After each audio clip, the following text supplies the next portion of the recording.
Subscribe करें और bell दबाएं ताकि कोई खबर रह न जाए।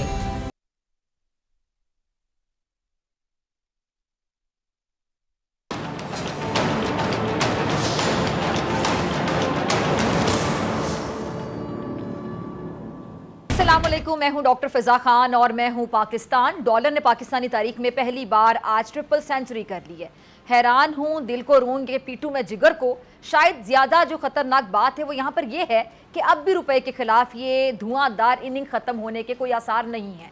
अच्छा, इंटरेस्टिंग बात यह है कि डॉलर की जो तीनों सेंचुरी हैं पिछले 9 बरस में हुई, और पहली अगस्त 2010, 2014, दूसरी जून 2022 और तीसरी आज हुई है। अब इससे जाहिर ये होता है कि तारीख में महंगे डॉलर से आने वाली महंगाई का सबसे ज़्यादा जो बोझ है वो दूसरी और तीसरी नस्ल बर्दाश्त कर रही है। अब आते हैं बिजली के झटकों की तरफ।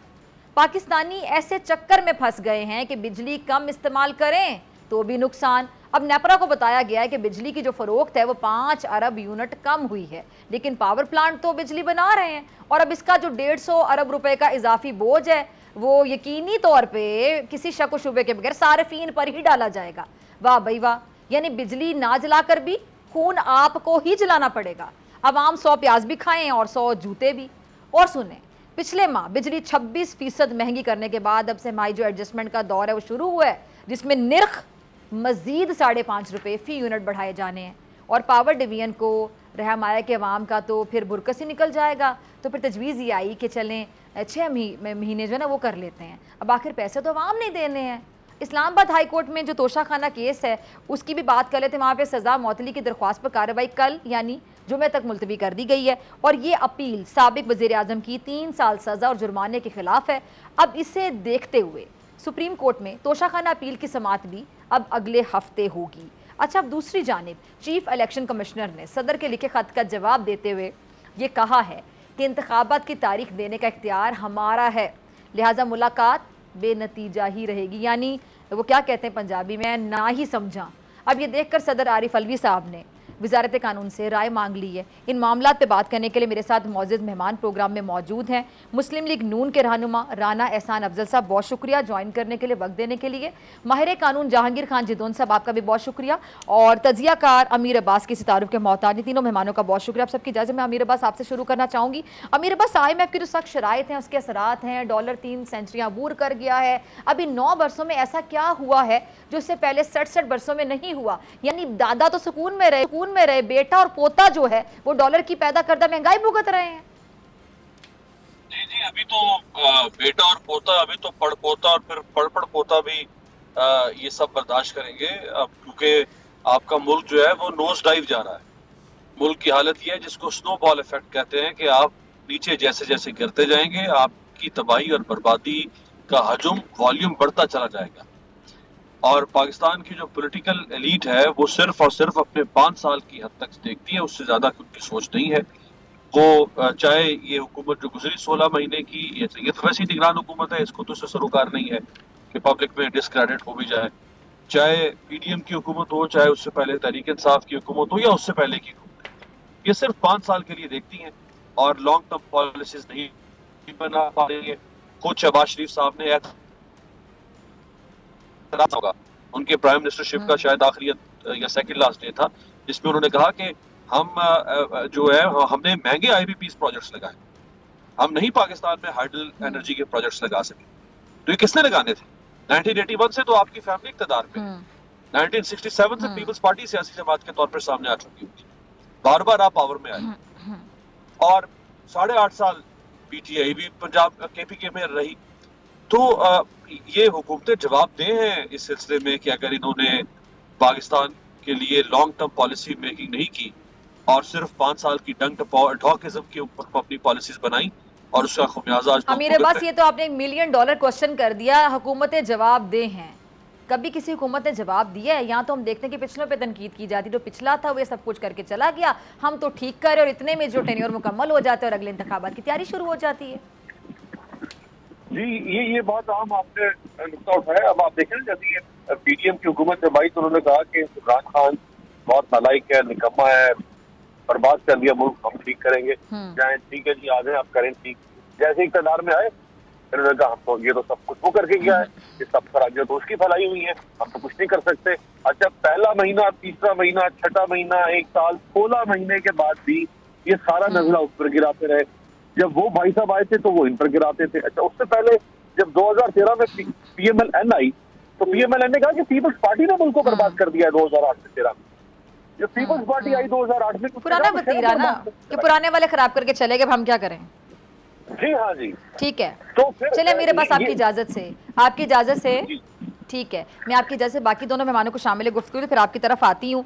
तो हमारे साथ राना एहसान साहब बैठे हुए हैं। अब चूंकि निगरां हुकूमत है, लेकिन पीछे नून लीग की हुकूमत थी, वैसे तो 13 जमातों की हुकूमत थी, लेकिन फ्रंट पर अगर हम देखें तो नून लीग थी। तो राना साहब, आपको भी इन बातों का बड़ा सामना करना पड़ता था कि अगर हम जो आपके साथ इत्तेहादी थे उनसे भी सवाल पूछ लेते थे तो वो ज़्यादातर ये कह देते थे कि ये नून लीग फ्रंट पर है तो वो जवाब देगी। आपको भी इस चीज़ का सामना करना पड़ा और आप लोगों ने भी यही कहा कि जी पीछे जो PTI की हुकूमत थी वो ये सब कुछ करके चली गई, तो हम 16 महीने में इतना ही परफॉर्म कर सकते थे, 1.25 साल में जितना हमने परफॉर्म किया। अब राना साहब, ये जो अभी एक तरफ डॉलर है, दूसरी तरफ ये जो बिजली के बिलों ने अवाम को घेरा हुआ है, तो राना एहसान साहब, हम उस बिजली के पैसे भी बिलों में देंगे जो इस्तेमाल ही नहीं की।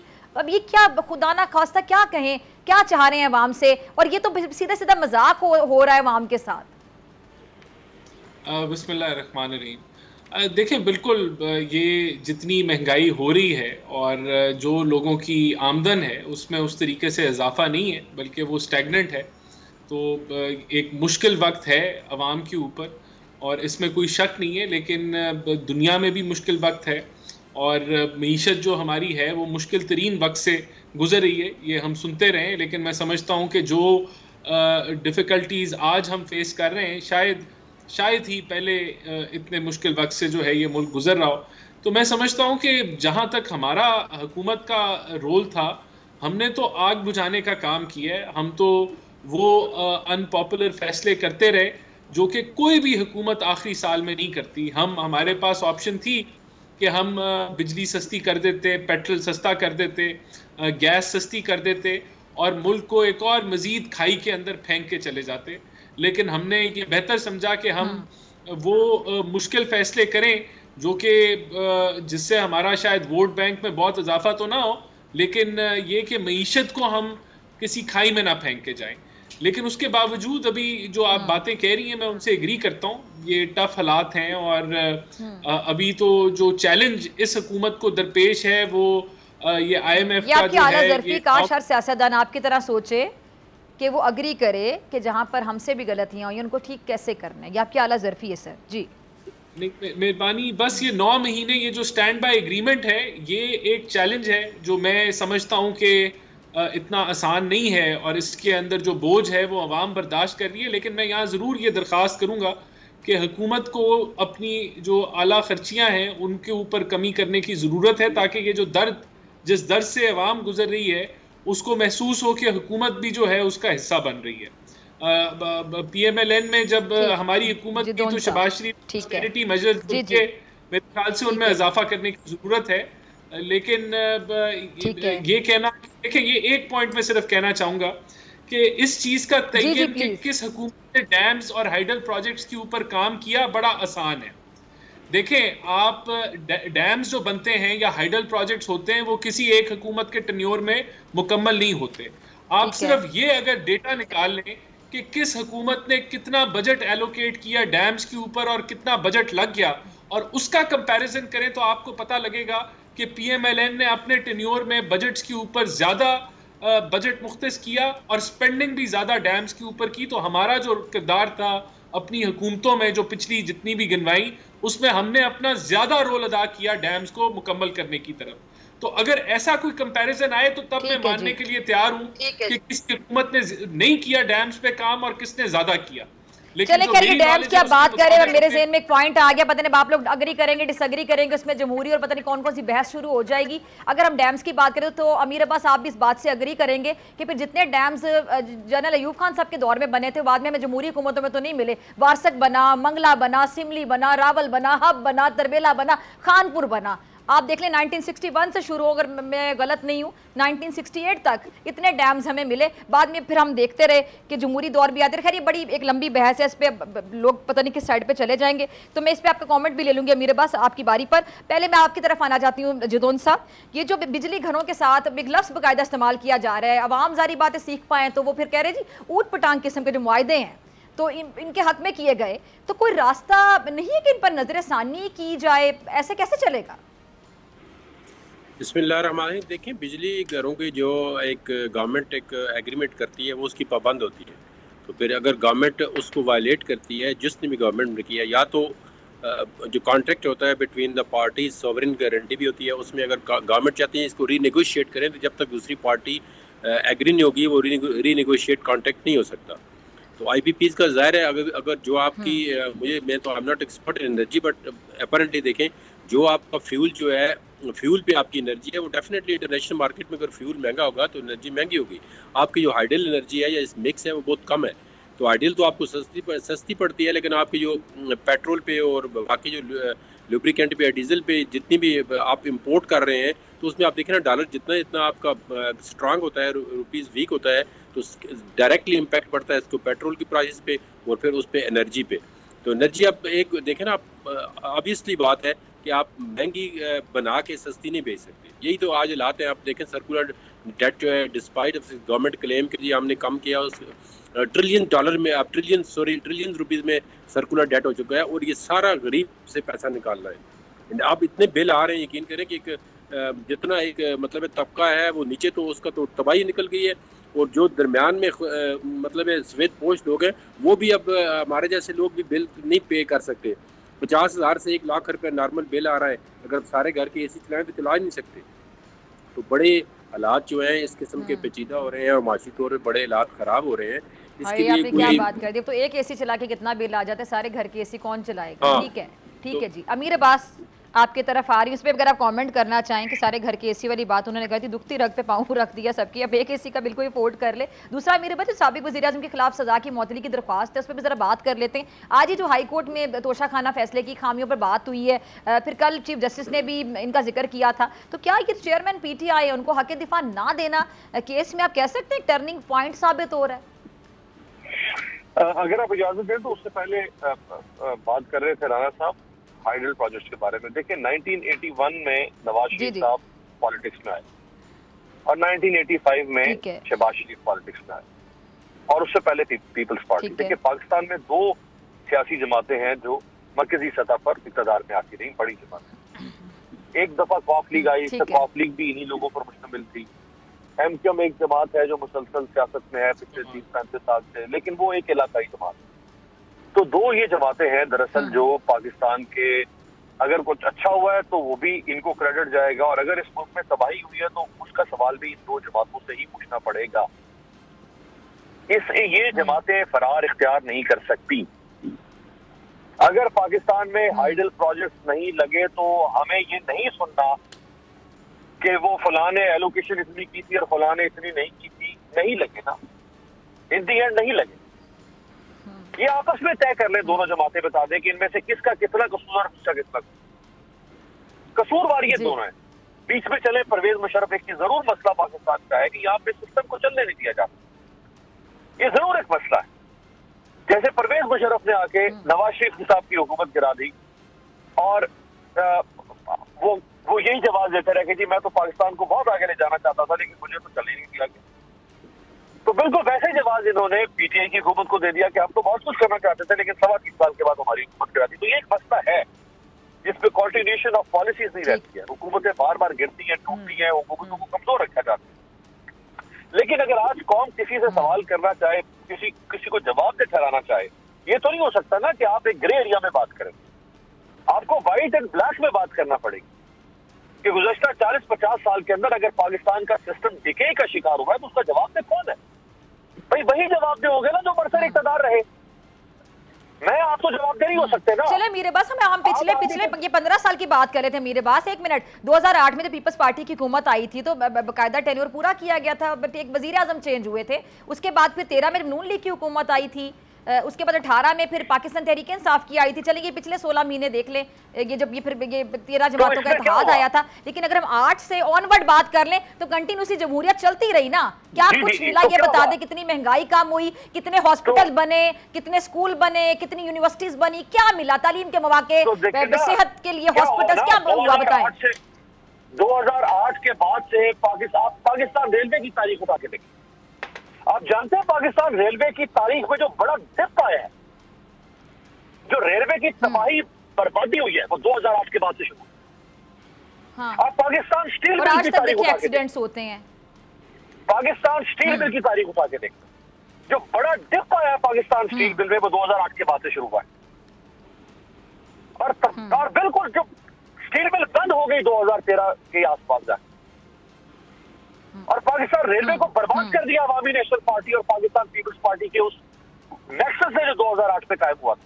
ठीक, पीपल्स पार्टी। अच्छा मेरे पास वक्त की कमी, जरा इस पे जरा कमेंट कर दें दूसरे सवाल पे। ठीक है, ये जो तोशा खाना फैसले के हवाले से मैंने आपसे सवाल पूछा, उस पर जरा कमेंट कर दें, फिर दूसरे मेहमानों की तरफ आऊंगी ये सवाल लेके।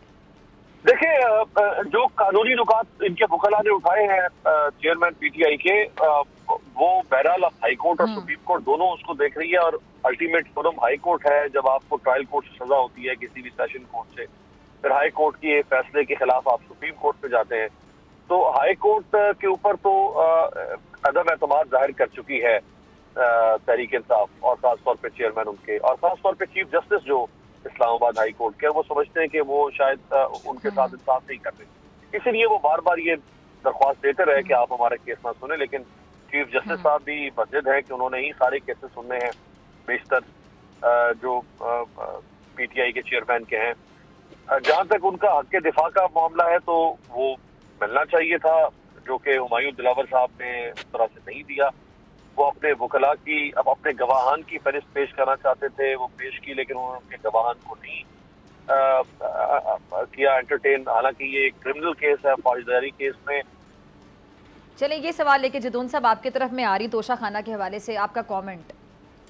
ये भी इन्होंने बातें की है, बिल्कुल ठीक है, इसमें तो कोई सेकंड ओपिनियन नहीं है। अब इसमें बात ये कि मेरे ख्याल में जो जज साहब थे, ट्रायल जज जो हुमायूं दिलावर थे, उन्होंने पीटीआई को इनडायरेक्टली बेनिफिट किया है। उसकी वजह ये है कि एक चाहे केस मेरिट पे बात करें ना करें, लेकिन एक केस को अगर वो प्रॉपर एक दो उन्होंने कहा था जी हम प्रोड्यूस करना चाहते हैं, चाहे नहीं रेलिवेंट थे एविडेंस वो, या वो गवाह नहीं थे, लेकिन उनको वो अगर आपने अलाउ कर रहे थे कि प्रोड्यूस कर दें और उनकी एविडेंस रिकॉर्ड पे आ जाती थी, आप कहते जी नहीं ये इन्होंने ये वाला गवाह था, ये इसने ये फॉर्म फिल किया है, लेकिन इसने चेयरमैन पीटीआई की डिक्टेशन पे या उसकी मर्जी को दिखा के फिल किया है, ये रेलिवेंट नहीं है एविडेंस। तो वो एक केस का एक ये तासर दिया जाता कि उनको पूरा मौका दिया जाए फेयर ट्रायल का। अब फेयर ट्रायल का, अब इसमें देखे ना उस जज साहब ने इनके लिए एक मेहरबानी कर दी है, अगर उनकी सजा भी सस्पेंड होती है, कल को अपील भी उनकी एक्सेप्ट हो जाती है, जो भी होती है, तो उनका जो बेसिक फंडामेंटल पॉइंट्स है वो इसी पे है जी कि हमारा राइट ऑफ डिफेंस जो है वो हमें प्रोड्यूस नहीं कर दिया। बाकी मेरिट तो केस को छोड़ दे, उन्होंने जो टेक्निकल 2-3 चीज़ें उठाई हैं, लेकिन ये जो ये वाला पॉइंट था, ये बड़ा स्ट्राइक करता है यार बंदे के माइंड को, जो लॉ नहीं भी जानता कि यार एक बंदे को मौका तो देना चाहिए था ना। अब उसने एक दिन अगर उसने बाहर जाना था ट्रेनिंग के लिए, तो वो ये तो न जाते, और एक वो भी किसी और जज को उठा के इसको चांस दिया गया है, वो भी बड़ी जाती हुई है उस जज साहब के पास जिसको उठाया गया है। तो इसने खुद अपने एक फैसले के अंदर खुद ही शकूक व शबात ऐसे पैदा किए हैं जो एक कॉमन मैन, ले मैन भी समझता है कि यार इसका कुछ इसमें गड़बड़ है। हालांकि केस अगर देखें ना, आप सुन के फैसला करते प्रॉपर तरीके से, तो उस पर फिर कोई बोलता भी है तो आम बंदे को समझ नहीं आती।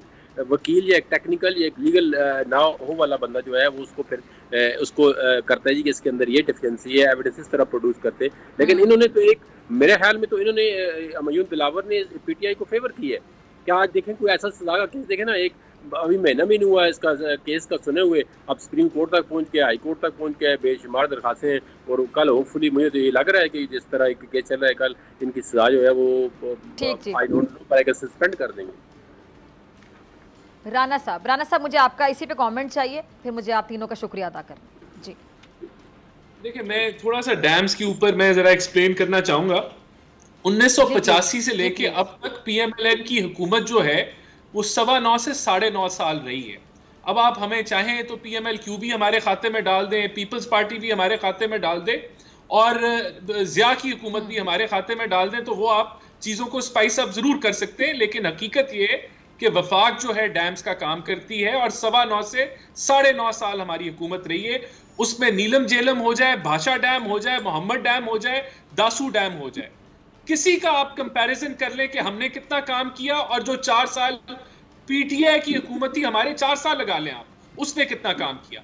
अब आप अगर सूबों की हुकूमत को भी इस गिनती में डाल देंगे कि उन्होंने डैम में कितना किया, तो मैं समझता हूं ये आप अवाम को मिसगाइड कर रहे हैं, ये नहीं करना चाहिए।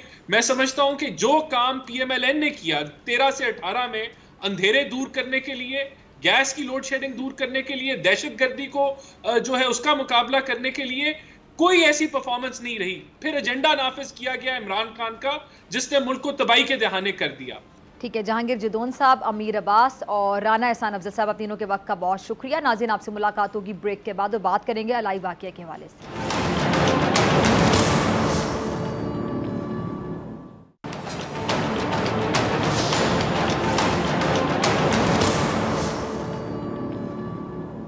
वेलकम बैक नाजरीन। अलाई की फ़ज़ा में झूलती डोली में फंसे 8 अफराद को निकालकर एक बड़े हादसे से बचा लिया गया है। फ़ौज, रेस्क्यू वर्कर्स और मकामी अफराद समेत जिसने भी इसमें किरदार अदा किया वो यकीनन काबिल तहसीन है। अच्छा, ऐसे मनाजिर हम फिल्मों में देखते हैं, फिल्मों में दिखाई देते हैं, लेकिन ये हमारे हकीकी हीरोज़ हैं जिनकी बहादुरी और जज्बे को कौम सलाम पेश करती है। अच्छा, इस वाक़ये ने अलाई की खूबसूरत वादी में सफ़र को महफूज बनाने का मामला भी उजागर कर दिया है। सड़कें और पुल ना होने के बाइस KPK, गिलगित बल्तिस्तान और आज़ाद कश्मीर के पहाड़ों में ये जो देसी साख्ता डोली है, यही आमदोरफ्त का वाहिद ज़रिया है। और हम देख रहे हैं कि जी ये जो डोली है ये ना सिर्फ कम खर्च है, बल्कि इसमें हम देखते हैं कि इस वक्त भी खासा जो है इसमें वक्त बहुत ज़्यादा कम लगता है जो बताया जाता है। अब ये जो मंगल का वाक़या है, इसके बाद से ऐसी सूरत हाल का आप देखने के खतरा जो है वो और भी बढ़ गया है। ये जो देसी साख्ता डोली है, इसकी बजाय अगर प्रोफेशनल और जो मियारी केबल कार्स हैं वो नस्ब कर दी जाएँ तो मेरे ख्याल से मसला काफ़ी हद तक हल हो सकता है। अब इनकी देखभाल और मुरम्मत भी ज़ाहिरी बात है ज़रूरी है। अब उसके लिए मुकामी इंतज़ामिया को यकीनी तौर पे अपना किरदार अदा करना होगा। साथ ही आबादी से जो नज़दीकी स्कूल्स हैं, टेली मौसलाती निज़ाम हैं, क्लिनिक्स हैं, रेस्क्यू ऑफिस बनाने की भी ज़रूरत है। इसमें मज़ीद बात करने के लिए मेरे साथ मौजूद है national security expert Mohammad Ali साहब। बहुत शुक्रिया आपका वक्त देने के लिए, ज्वाइन करने के लिए। और अली सवाती साहब जिनका ताल्लुक नूरी जिप लाइन से है, बहुत शुक्रिया आप दोनों मेहमानों का ज्वाइन करने के लिए। सबसे पहले मैं अली सवाती साहब आपसे शुरू करना चाहूँगी। यकीनी तौर पर अली सवाती साहब, अगर मैं कहूँ कि आपकी ज़िंदगी के बहुत बड़ा एक एक्सपीरियंस था, या अगर मैं कह दूँ कि बहुत बड़ा यादगार मौका था, तो क्या मनाजिर थे जो आपने देखे उस टाइम पे, आपके जज्बात क्या थे, आप कैसे बयान करना चाहेंगे? कोई ऐसे मंजर जो आपके जहन में नक्श होके रह गए हो जो आज आप सबके साथ शेयर करना चाहें? बहुत मुश्किल और कठिन किस्म का ये मिशन था, लेकिन अल्हम्दुलिल्लाह अल्लाह पाक ने फजल किया, हमने ये कर लिया। इसमें सबसे पहले तो जब हम बाय जिप लाइन रेस्क्यू करने के लिए जब हम पहुंचे, 6 मेंबर्स थे डोली के अंदर तक थे जो, तो उनकी हालत बहुत ख़राब थी, बहुत ज़्यादा, मतलब वो डरे हुए थे और हमें यही कह रहे थे कि भाई कार को ना हिलाएं, डोली को ना हिलाएं, हम गिर जाएंगे, हम मर जाएंगे। तो बस उनको मैंने थोड़ा सा रिलैक्स किया। मैंने बताया जी कि अल्लाह पाक ने फजल किया, वो अभी तक आप सेफ हैं, तो इंशाल्लाह आगे भी अल्लाह पाक खैर करेगा, आपने डरना नहीं है, हम आपको रेस्क्यू करने आए, इंशाल्लाह हम आपको रेस्क्यू करेंगे। तो बाकी अल्हम्दुलिल्लाह जिससे मैं मानसरा में था, मुझे लेके गए आर्मी के हेलीकॉप्टर्स और 1 घंटे का हमारा फ्लाइट थी आई थिंक। वहाँ पे जब हम पहुंचे 20 मिनट की तकरीबन वॉक थी, रनिंग करके हम किसी तरह पहाड़ पे पहुंचे। वहाँ पे हमने जब देखा साइड पे तो आर्मी भी थी, सिविलियंस और एडमिनिस्ट्रेशन थी, वहाँ की सारी लोकल लोग थे काफ़ी। तो बड़ा ज़बरदस्त लोगों ने हमें वेलकम किया, फ़ौरन हर चीज़ उन्होंने हमें प्रोवाइड की और जितनी भी मतलब उनकी चीज़ें थी। बाकी हमने अपना इक्विपमेंट यूज़ किया सारा उसके ऊपर, क्योंकि उनकी वो सारी एफर्ट ज़ाया हो रही थी, क्योंकि वो इक्विपमेंट उसके ऊपर यूज़ नहीं हो रहा था। तो जिस वक्त हम पहुँचे हैं वहाँ पे, तो सबसे पहले GOC SSG थे वहाँ पे, और कोई अफसरान थे, SSG के भी कर्नल कामरान थे, मेजर असद थे, काफ़ी लोग थे। इनके साथ मास्टर प्लानिंग हमने की फ़ौरन 10-15 मिनट हमें प्लान करते हुए लगा। प्लानिंग के बाद हमने बस अपना रेस्क्यू स्टार्ट कर लिया था। तो इस तरह की सिचुएशन थी, मुश्किल था, लेकिन अल्हम्दुलिल्लाह अल्लाह पाक का फजल हुआ है, बहुत शुक्र अल्लाह का। ठीक है, ठीक है जी। तो मोहम्मद अली साहब, मैं आपकी तरफ आना चाहूँगी। अब ये जो वाक़या हुआ इसके बाद पता चल गया कि वहाँ पे क्या क्या चीज़ें जो होने वाली हैं, यानी रास्ता नहीं है, बच्चे स्कूल के लिए कोई पुल नहीं है और इसको इस्तेमाल करके जाते हैं। इस वाक़े ने मेरे ख्याल से जो वहाँ के मसाइल हैं उनको हाईलाइट भी कर दिया है, जिससे एक उम्मीद पैदा होगी मसाइल हल होंगे। अब जैसे मोहम्मद अली साहब, देसी साख्ता डोलियाँ ये तो बंद कर दी गई हैं, लेकिन मेरे ख्याल से मसले का भी हल नहीं है, क्योंकि ज़रूरत तो वहाँ पे मौजूद है। अब क्या जो बेहतर केबल कार्स हैं ये मुहैया करना, क्या ये बहुत ज़्यादा मुश्किल होगा? अगर मैं कहूँ कि महंगा नुस्खा है तो ऐसा होगा? सबसे इम्पोर्टेंट तो मैं खराज तहसीन पेश करूँगा मीडिया ऑर्गेनाइजेशंस को, क्योंकि उन्होंने इसकी लाइव कवरेज करके इस बहुत मेजर इशू की तरफ कौम की, हुकूमत की, सरकारी इदारे और अफवाज की तवज्जो मबजूल कराई, जिसकी वजह से उन्होंने एक टाइमली इंटरवेंशन और रियलाइजेशन सबसे इम्पोर्टेंट होती है किसी भी प्रॉब्लम को हल करने के लिए। तो ये पब्लिक अवेयरनेस का मैं समझता हूँ मीडिया का एक बहुत इम्पोर्टेंट रोल है, कंस्ट्रक्टिव और प्रोडक्टिव रोल है क्राइसिस के दौरान। पहली बात तो ये है। दूसरा पहलू जो है वो ये है कि कल परसों आप भी देख रहे थे कि खामखा बहुत बाज़ दफ़ा जज्बाती और गैर जिम्मेदाराना बयानात आ रहे होते हैं, उस पर सियासत हो रही होती है। लेकिन जिस तरह आपने भी अपने इब्तिदाई कलमात में कहा, मैं समझता हूँ कि अली स्वाति साहब को मैं सलाम पेश करता हूँ। ये यकीनन हमारी कौम के हीरो हैं और आई रियली सैल्यूट हिम। दूसरी बात ये है कि देखें ये बहुत सारे चैलेंजेस हमारे मुल्क में हैं, गवर्नेंस के, इंफ्रास्ट्रक्चर के, हेल्थ एंड सेफ्टी के, पुअर मेंटेनेंस के, ट्रांसपोर्ट के, जो कि इस इशू की वजह से उजागर हुए हैं। ये इसका दूसरा पहलू है। असल मसला ये था कि जो मैं कल सुन भी रहा था कि जो केबल थी वो एक्चुअली पुअरली डिजाइन थी और जो उसके मालिक हैं और जो उसके ऑपरेटर हैं उनको आपने गिरफ्तार कर लिया, अच्छी बात है। लेकिन बात ये है कि क्या इसका एक ड्यू मैकेनिज्म होना चाहिए कि जो लोग प्राइवेट सेक्टर में इसमें इन्वेस्टमेंट करते भी हैं वो हेल्थ एंड सेफ्टी के तमाम रिक्वायरमेंट्स पूरी करें, उनके पास इमरजेंसी सिचुएशन से डील करने का मैकेनिज्म और इंतजाम होना चाहिए। अगरचे मैं खराज तहसीन पेश करता हूँ पाक अफवाज को, SSG को, आर्मी एविएशन को, पाकिस्तान एयरफोर्स को।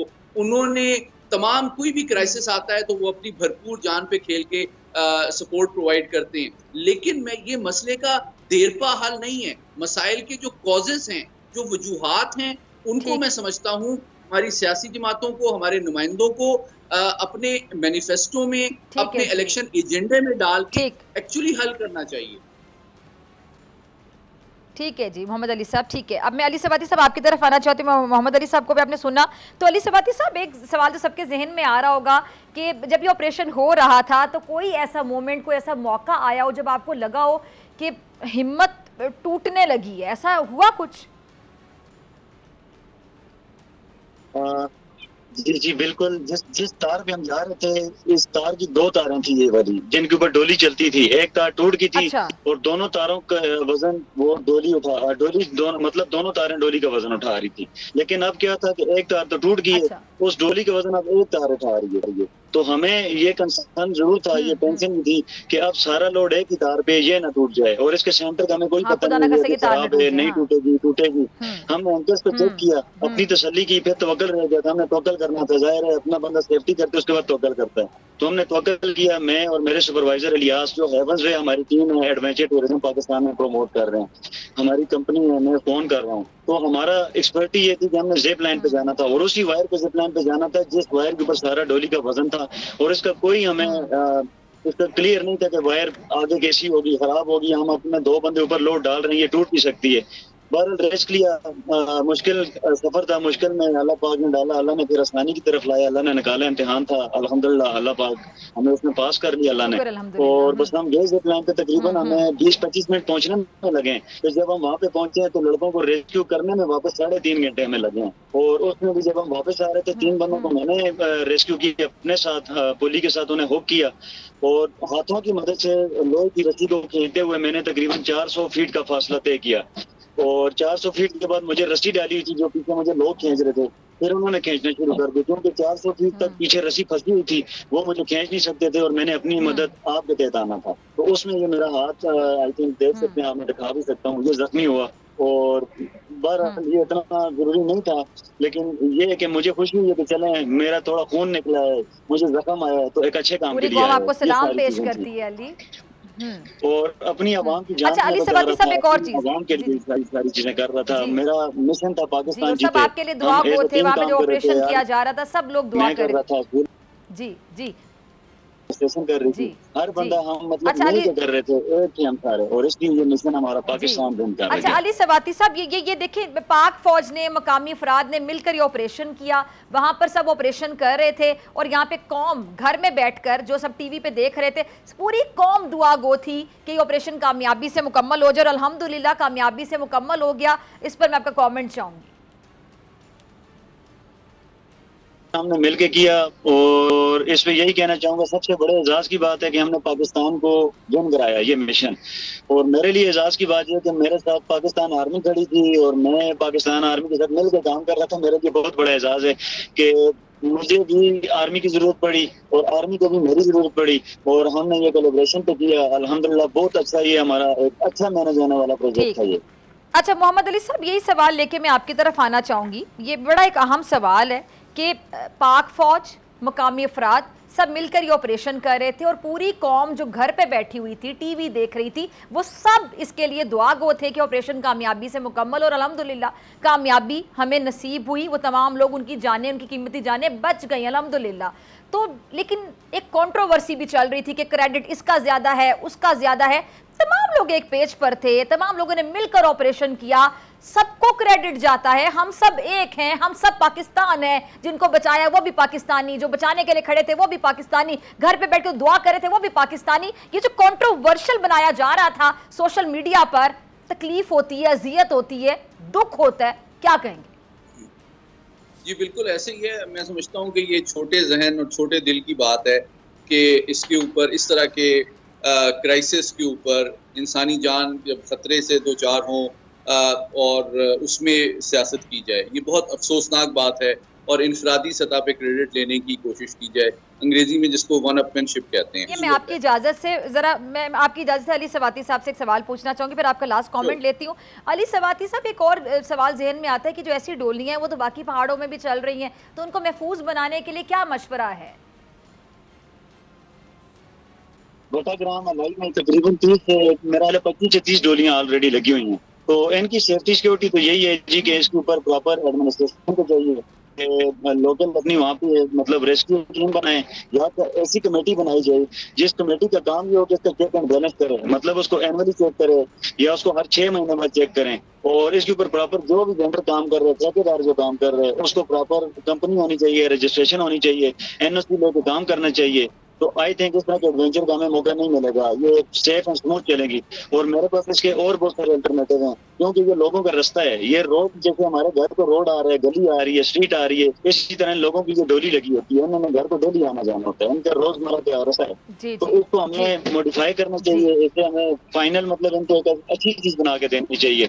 अगर हम वो नहीं बना रहे तो हमें इसका अल्टरनेट देना चाहिए, मतलब हमें डोली के साथ एक ऐसा अल्टरनेट रखना चाहिए जो कि बस करेंगे लोग स्टक हो जाते हैं, तो हम इसको बाय जिप लाइन या किसी और अल्टरनेटिव मतलब एक्टिविटी के थ्रू इन्हें रेस्क्यू कर सकें। तो इसके आइडियाज हैं हमारे पास, हमारी कंपनी में हमारे इंजीनियर्स हैं। हम ये इंशाल्लाह डीसी मानसरा के साथ बैठेंगे, डीसी बडग्राम के साथ बैठेंगे, हमारी टीम बैठेगी, इसके ऊपर प्रॉपर प्लान कर रहे हैं इंशाल्लाह। ठीक है जी, मोहम्मद अली साहब आपका लास्ट कॉमेंट।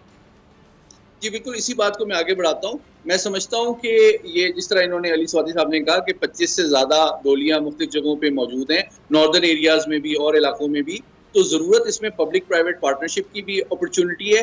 मैं समझता हूँ कि ना सिर्फ करंट उनकी जितनी डोलियाँ हैं उनका एक हेल्थ एंड सेफ्टी ऑडिट होना चाहिए, उनकी सिक्योरिटी चेक होना चाहिए, उनकी जो सेफ्टी स्टैंडर्ड्स है उनको रिव्यू होना चाहिए, और इसमें इन्वेस्टमेंट भी लाई जा सकती है। जो एससीओ का डिपार्टमेंट है और मिनिस्ट्री ऑफ कम्युनिकेशन है, उसके ताउन से इसको सेफ और ड्यूरेबल बनाने की जरूरत है कि जिन इलाकों में सड़कें नहीं है वहाँ पे ये यानी कि ट्रैवल करने का जरिया है, तो इसको सेफ, सिक्योर और रिलायबल और अफोर्डेबल बनाना, मैं समझता हूँ कि जो मिनिस्ट्री ऑफ कम्युनिकेशन है उसका लीड रोल होना चाहिए। डिस्ट्रिक्ट एडमिनिस्ट्रेशन को भी इसमें सपोर्ट करना चाहिए। फौज का वहाँ पे एक इदारा एससीओ भी मौजूद है, उसके ताउन से इसको बहुत बेहतर बनाया जा सकता है। ठीक है जी। अली सवाती साहब, मोहम्मद अली साहब, आप दोनों के वक्त का बहुत शुक्र। पाक फ़ौज ने, वहाँ के मकामी अफराद ने और घर बैठी कौम जो देख रही थी, तमाम लोग टीवी देख रहे थे, सबकी दुआओं ने इस ऑपरेशन को अल्हम्दुलिल्लाह कामयाब बनाया। इसी पैगाम के साथ मैं इजाज़त चाहूँगी। तेरा पाकिस्तान है, ये मेरा पाकिस्तान है, इस पे दिल कुर्बान, इस पे जान भी कुर्बान है। पाकिस्तान जिंदाबाद। इसी के साथ डॉक्टर फिजा खान को इजाज़त दीजिए। आपसे मुलाकात होगी इंशाल्लाह कल सेम टाइम सेम चैनल। अगर ज़िंदगी ने वफ़ा की, दुआओं में याद रखिएगा, अपना बहुत ख्याल रखिएगा। अल्लाह ने के बाद